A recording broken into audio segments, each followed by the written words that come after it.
வணக்கம். இன்றைய செய்திகள். திருச்சி விமான நிலையத்தில் முதலமைச்சர் விஜயை மதிமுக முதன்மை செயலாளர் துரை வைகோ வரவேற்றார். பின்னர் செய்தியாளர்களை சந்தித்த அவர், தமிழகத்தில் குற்ற சம்பவங்கள் நடந்தாலும் வழக்கு போடுவது, கைது நடவடிக்கை போன்றவற்றில் எந்தவித தாமதமும் இல்லை. திமுக ஆட்சியிலும் கடன் சுமை இருந்தது. அதனால்தான் நிதி நிலைமையை கருத்தில் கொண்டு 3 ஆண்டுகளுக்கு பிறகுதான் மகளிர் உரிமை தொகை திட்டத்தை செயல்படுத்தினர். இந்த அரசும் சில வாக்குறுதிகளை அளித்துள்ளது. காலப்போக்கில் அதை நிறைவேற்ற வேண்டும் என்பது என் கருத்து. சட்டசபை தேர்தலில் மதிமுக வேட்பாளர்கள் துரதிருஷ்டவசமாக திமுக சின்னத்தில் போட்டியிட்டனர். அதனால் இன்று தமிழக வெற்றிக் கழகத்திற்கு ஆதரவு கொடுக்கும் சூழல் இல்லை. தற்போது அதிமுக எம்எல்ஏக்கள் சிலர் பதவியை ராஜினாமா செய்துவிட்டு தாவேகவில் இணைந்துள்ளனர். அது கட்சித்தாவல் சட்டத்திற்கு உள்ளும் வராது, குதிரை பேரத்திற்குள்ளும் வராது. அந்த இயக்கத்தின் நிலைப்பாட்டிலும் தலைமை மீது திருப்தி இல்லாததாலும் பதவியை ராஜினாமா செய்துள்ளனர். கடந்த 2006ஆம் ஆண்டு மதிமுக எம்எல்ஏவாக இருந்த கம்பம் ராமகிருஷ்ணன் பதவியை ராஜினாமா செய்துவிட்டு திமுகவில் இணைந்து எம்எல்ஏவானார். அதிமுகவில் இருந்த அனிதா ராதாகிருஷ்ணன் 2009ஆம் ஆண்டு பதவியை ராஜினாமா செய்துவிட்டு திமுகவில் இணைந்து போட்டியிட்டார். குற்றச்சாட்டு வைக்கும் இயக்கத்தினர் கடந்த காலங்களில் இதுபோன்ற செயல்களில் ஈடுபடவில்லையா? எனவே கண்ணாடி கூண்டில் இருந்து கொண்டு அடுத்தவர்கள் மீது கல்லெறிய கூடாது என்றும் துரை வைகோ பேசியுள்ளார். தாவேக ஆட்சி நன்றாகத்தான் உள்ளது என்று லால்குடி தொகுதி அதிமுக எம்எல்ஏ லீமா ரோஸ் கூறியுள்ளார். மறைந்த நீதி கட்சி தலைவர் பன்னீர்செல்வத்தின் 138வது பிறந்த நாளை ஒட்டி திருச்சியில் உள்ள அவரது சிலைக்கு லீமா ரோஸ் மாலை அணிவித்து மரியாதை செலுத்தினார். பின்னர் செய்தியாளர்களை சந்திக்கையில், அதிமுகவை நான் தவறாக வழிநடத்துகிறேன் என்று கூறுவது தவறான தகவல். அதிமுகவில் நடக்கும் பிரச்சனைகளை பொதுச் செயலாளர் பழனிசாமி பார்த்து கொள்வார். என்னை பற்றி அவதூறாக பேசி வரும் பழக்கருப்பையாவுக்கு எதிராக சட்ட ரீதியாக நோட்டீஸ் அனுப்பியுள்ளோம். தற்போது தமிழகத்தில் நல்லாட்சிதான் நடக்கிறது. சிலர் தேவையில்லாமல் பேசி வருகின்றனர் என்றும் லீமா ரோஸ் பேசியுள்ளார். பாமக தலைவர் டாக்டர் அன்புமணி ராமதாஸ் அறிக்கை ஒன்றை வெளியிட்டுள்ளார். அதில் தமிழகத்தில் கோடை விடுமுறை முடிந்து வரும் 4ஆம் தேதி பள்ளிகள் திறக்கப்பட உள்ளன. தமிழகத்தில் 1800க்கும் மேற்பட்ட அரசு பள்ளிகளில் தலைமை ஆசிரியர்கள் இல்லை. 20 மாவட்ட கல்வி அதிகாரி பணியிடங்களும் காலியாக உள்ளன. கல்விக்கான அடித்தளத்தை அமைக்க வேண்டிய பள்ளிக் கல்வித்துறை இந்த அளவுக்கு பலவீனமாக இருப்பது பெரும் கவலை அளிக்கிறது.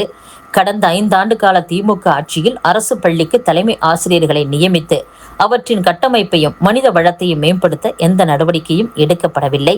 புதிதாக பொறுப்பேற்றுள்ள முதல்வர் விஜய் தலைமையிலான தாவேக அரசு பள்ளிக் கல்வித்துறையின் முக்கியத்துவத்தை உணர்ந்து தலைமை ஆசிரியர்கள் நியமனம் உள்ளிட்ட மாற்றங்களை செய்ய வேண்டும் என்று கூறியுள்ளார்.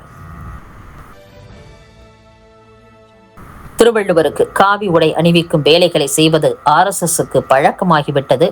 முன்னாள் ஆளுநர் ரவி செய்ததை தற்போதைய ஆளுநர் அர்லேக்கர் பின்பற்றுவதை கண்டிக்கிறோம் என்று காங்கிரஸ் MP மாணிக்கம் தாக்கூர் கூறியுள்ளார். அத்துடன் மகளிருக்கு மாதந்தோறும் 2500 ரூபாய் வழங்க வேண்டும்.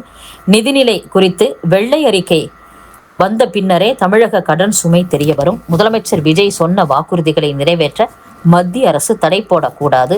திமுக ஆட்சியில் எந்த சட்டம் ஒழுங்கு இயந்திரம் பழுதுபட்டிருப்பதாக முடிவெடுத்து புதிய அரசை மக்கள் தேர்ந்தெடுத்தனரோ அந்த இயந்திரத்தை பழுது நீக்க புதிய அரசுக்கு அவகாசம் கொடுக்க வேண்டும். 20 நாளில் பழுது நீக்க முடியாது என்றும் மாணிக்கம் தாக்கூர் பேசியுள்ளார். தமிழக பாஜக நிர்வாகிகளுக்கான பயிற்சி முகாம் நட்சத்திர ஹோட்டலில் நடத்தப்பட்டதை அறிந்து அக்கட்சியின் தேசிய தலைவர் நிதின் நபின் கோபமடைந்துள்ளதாக கூறப்படுகிறது. பொதுவாக பயிற்சி முகாம்கள் மாலையில் தொடங்கி அடுத்த நாள் மாலை முடியும். பள்ளி, கல்லூரி அல்லது மைதானம் உள்ள திருமண மண்டபங்களில் முகாம் நடக்கும். அதிகாலை 5 மணிக்கு எழுந்து 2 மணி நேரம் உடற்பயிற்சி செய்ய வேண்டும். நிர்வாகிகள் ஒன்றாக தங்கி கட்சிக்காக சிந்திக்க இந்த ஏற்பாடு செய்யப்பட்டுள்ளது. ஆனால் சென்னை கிண்டியில் உள்ள 5 நட்சத்திர ஹோட்டலில் கருத்தரங்கம் போல பயிற்சி முகாம் நடந்துள்ளது. இதில் பங்கேற்ற மாநில நிர்வாகிகள் பலர் கடந்த 20-30 ஆண்டுகளாக பயிற்சி முகாம்களுக்கு வருகிறோம், ஆனாலும் எந்த பலனும் இல்லை என கிண்டல் செய்துள்ளனர். இதை அறிந்த பாஜக தேசிய தலைவர் நிதின் நபின் பயிற்சி முகாம்கள் முறைப்படி நடக்க வேண்டும். நட்சத்திர ஹோட்டலில் நடத்தி எந்த பலனும் இல்லை. இனிமேல் இதுபோல் நடக்கக்கூடாது என கண்டித்ததாக பாஜக நிர்வாகி ஒருவர் தெரிவித்துள்ளார். மின் சாதனங்களின் பழுதுகளை விரைவாக சரி செய்ய ஜூன் 2ஆம் தேதி முதல் ஜூலை 16ஆம் தேதி வரை 45 நாட்களுக்கு தற்காலிக பணியாளர்களை நியமித்துக் கொள்ள பிரிவு அலுவலகங்களுக்கு மின் வாரியம் அனுமதி அளித்து உத்தரவிட்டுள்ளதாக தகவல் வெளியாகியுள்ளது. தமிழக மின் வாரியம் 2850 பிரிவு அலுவலகங்களுடன் செயல்படுகிறது. அவற்றின் வாயிலாகவே புதிய மின் இணைப்பு வழங்குவது, மின்சாதன பழுதை சரி செய்வது உள்ளிட்ட மின் விநியோக பணிகள் செய்யப்படுகின்றன. ஒவ்வொரு அலுவலகத்திலும் 20 பேர் பணிபுரிய வேண்டிய நிலையில் தற்போது பாதி பேர் கூட இல்லை. இதனால் பணிகள் பாதிக்கப்படுகின்றன. எனவே மின்சாதன பழுதால் மின்தடை ஏற்படும் போது விரைவாக சரி செய்ய பிரிவு அலுவலகங்களில் ஜூன் 1ஆம் தேதி முதல் ஜூலை 16ஆம் தேதி வரை 45 நாட்களுக்கு தற்காலிக பணியாளர்களை நியமித்துக் கொள்ள மின் வாரியம் அனுமதி அளித்துள்ளதாக கூறப்படுகிறது. பெண்ணை ஏமாற்றி கூட்டு பாலியல் வன்கொடுமை செய்ததாக தாவேக நிர்வாகிகள் 2 பேரை ஸ்ரீவைகுண்டம் அனைத்து மகளிர் போலீசார் கைது செய்தனர். இந்த சம்பவத்திற்கு கனிமொழி எம்பி கண்டனம் தெரிவித்துள்ளார். இத்துடன் செய்திகள் நிறைவடைகின்றன. மீண்டும் நாளை சந்திப்போம். வணக்கம்.